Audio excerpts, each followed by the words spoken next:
There is a specific kind of exhaustion that comes from doing everything right and still falling behind. It's a quiet, background hum that follows you around. You have the job, you have the side hustle, you have the apps on your phone tracking your productivity and your budget, and yet if you stopped moving for even a month, everything would collapse. We need to have a serious conversation about the extra work you're doing. There's a statistic that recently surfaced from consumer finance data that is honestly disturbing. It suggests that of the people who start a side hustle specifically to get ahead financially, we're talking about generating an extra $500 to $2,000 a month. Over 90% of them end up with a lower net worth 5 years later than when they started. Not just the same, lower. That shouldn't be mathematically possible. If you take your salary and you add $12,000 a year in side income, logic dictates you should be $60,000 richer in 5 years, plus interest. But you aren't. Most people are actually deeper in debt. This isn't because the system is rigged, although parts of it are, and it's not because you aren't working hard enough. It's because the American view of extra income is fundamentally broken. We treat the side hustle as a ladder, but for the vast majority of people, it functions more like a treadmill that slowly increases its incline until you fall off. The trap isn't the work. The trap is what happens to your brain when that second stream of income hits your bank account. The modern American work culture has sold us a very specific narrative about security. It says that the solution to financial anxiety is simply more. If your salary doesn't cover the lifestyle you want, the answer is to monetize your free time. We have glorified the idea of the grind.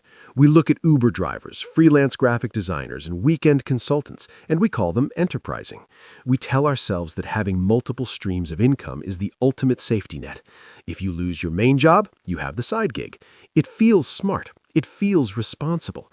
But there is a blind spot in this logic that nobody talks about until it's too late.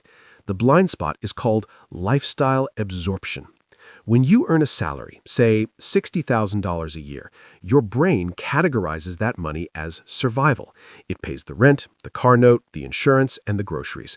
It's boring money. It's accounted for before it even hits your checking account. But side hustle money feels different. Psychologically, we categorize side hustle income as effort money or reward money. Because you sacrificed your Tuesday night or your Saturday morning to get it, you feel entitled to spend it differently. You look at that extra $1,000 in your account and you don't see it as a boring contribution to a 401k. You see it as the justification for the slightly nicer apartment. You see it as the reason you can lease the 2024 SUV instead of keeping the 2016 sedan. You see it as the permission slip for the $300 dinner because, hey, you worked all weekend, you earned this. And this is where the math starts to get really ugly. Let's break this down without using jargon. Let's just look at the raw mechanics of what happens to a dollar earned outside of your main job.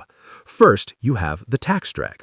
If you are single and making a decent living, your marginal tax rate, the tax you pay on the next dollar you earn, is likely higher than your effective rate. Plus, with side hustles, you are often on the hook for the self-employment tax, which covers both the employer and employee side of Social Security and Medicare. That's an extra 15.3% right off the top that many people forget to save for. So, you hustle to make $1,000. Immediately, the government takes about $300 to $400 of that, depending on your state and bracket. You are left with $600 or $700. Now comes the convenience tax. This is the part that kills your net worth.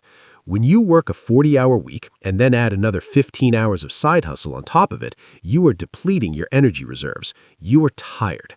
A tired person makes different financial decisions than a rested person. A tired person orders DoorDash 3 times a week because they don't have the energy to cook. A tired person pays for wash and fold laundry service. A tired person buys coffee out every single morning because they can't drag themselves out of bed early enough to make it at home. This is the hidden cost of the side hustle. You are trading your domestic labor, cooking, cleaning, maintenance, for paid labor. But the cost of outsourcing your life often eats up the margin you just created. That $600 you had left after taxes, you probably spent $200 of it on convenience costs solely because you were too busy working to live cheaply. Now you're down to $400. But here is the final nail in the coffin: the upgrade. Because you believe your income is permanently higher, you lock yourself into fixed recurring costs that match your new total income. You move into a place that costs $400 more a month. So you worked 55 hours this week. You made an extra $1,000. The government took a chunk, convenience took a chunk, your landlord took the rest. You are effectively breaking even, but now you represent a higher credit risk, you have zero free time, and you are physically exhausting yourself. You are running faster just to stand still. Let's look at a realistic example. I want you to meet a character who probably feels very familiar. Let's call him David. David is 29 years old, lives in Charlotte, North Carolina. He works in logistics, making about $58,000 a year. It's a decent salary, but after taxes and rent, things are tight. He has student loans, he wants to buy a house one day. So David starts doing freelance consulting and a bit of rideshare driving on the weekends. He's diligent. He pulls in an extra $1,200 a month on average. On paper, David is crushing it. He's making over $70,000 a year now. But look at David's life. Because he's driving for the rideshare app, he justifies trading in his paid-off Honda Civic for a newer, more comfortable crossover. The payment is $450 a month. He tells himself it's a business expense, an investment in his side hustle.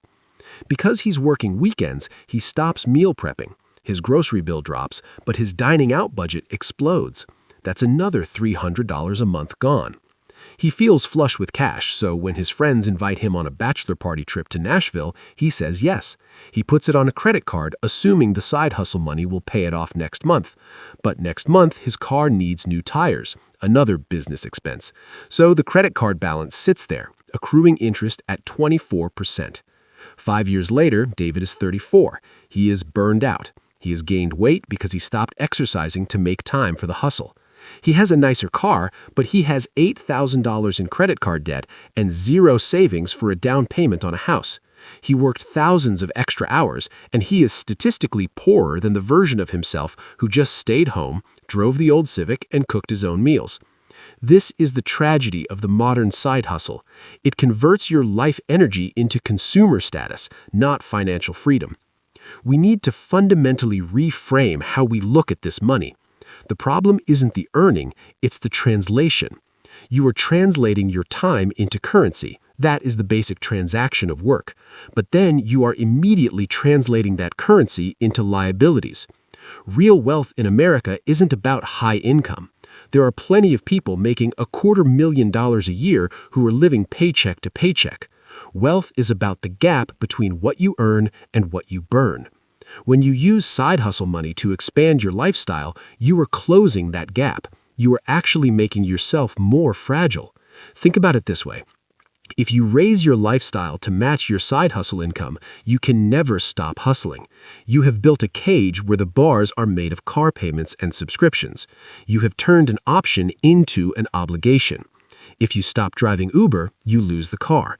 If you stop the freelance gigs, you lose the apartment. You have given up your autonomy for slightly nicer things. So, how do we fix this? How do we escape the 91% who fall into this trap? We have to stop viewing income as status and start viewing it as leverage. The only valid reason to trade your nights and weekends for money is to buy your freedom back later. You are selling your time now to buy time in the future. If you are going to participate in the side hustle economy, you need to implement a firewall. This is a non-negotiable financial structure. You cannot mix your hustle money with your survival money. The moment those two streams touch in the same checking account, you have lost. The psychological tendency to spend what is available is too strong for willpower to overcome. Here is the realistic adjustment you need to make today. Open a completely separate bank account. This is your freedom fund. It is not connected to your debit card. It is not connected to Apple Pay. Every single cent of net profit from your side hustle goes into this account. You do not touch it for rent. You do not touch it for groceries. You certainly don't touch it for drinks on Friday night. If you can't survive on your main salary, you don't have an income problem. You have a lifestyle problem that a side hustle won't fix. You need to cut expenses on the main salary side first. The money in the Freedom Fund has only two jobs: Job number 1, it destroys high-interest debt. If you have credit cards, the hustle money attacks them. This guarantees an immediate return on investment. Job number 2, once the debt is gone, it buys income-generating assets. It goes into an index fund, a high-yield savings account, or a real estate fund. That's it. This sounds boring, it sounds restrictive, but let's play this out for David, our friend from Charlotte. If David had used this strategy, he would have kept the old Honda. He would have kept living in the cheaper apartment. He would have taken that $1,200 a month and put it straight into the S&P 500. After 5 years, assuming an average market return, David wouldn't just have a few nice dinners to show for his work. He would have nearly $90,000 in liquid cash. That is what leverage looks like. $90,000 is walkaway money. It's, I can quit my toxic job and take 3 months to find a better one money. It is the down payment on a duplex where the tenant pays half his mortgage. The difference between David A and David B is not how hard they worked. They worked the exact same hours.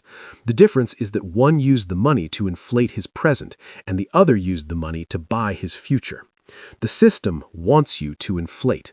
The entire American economy is designed to extract every spare dollar you have and turn it into revenue for a corporation.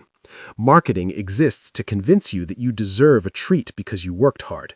But buying a treat is not a reward. Buying your freedom is the reward. When you realize this, the side hustle changes. It stops being a burden and starts being a weapon. You stop resenting the extra hours because you know exactly what they are buying you. They aren't buying a car payment, they are buying your exit strategy. If you are currently grinding away at a second job or thinking about starting one, pause for a second. Look at your bank statements from the last year. Did that extra money actually increase your net worth, or did it just pass through your hands like water, leaving you tired and exactly where you started? If the answer is the latter, stop. Stop the hustle. Reevaluate your baseline. Cut your expenses until you fit inside your main salary. And then, only then, do you turn the hustle back on. But this time, you don't spend a dime of it. You are not a machine designed to print money for car dealerships and landlords.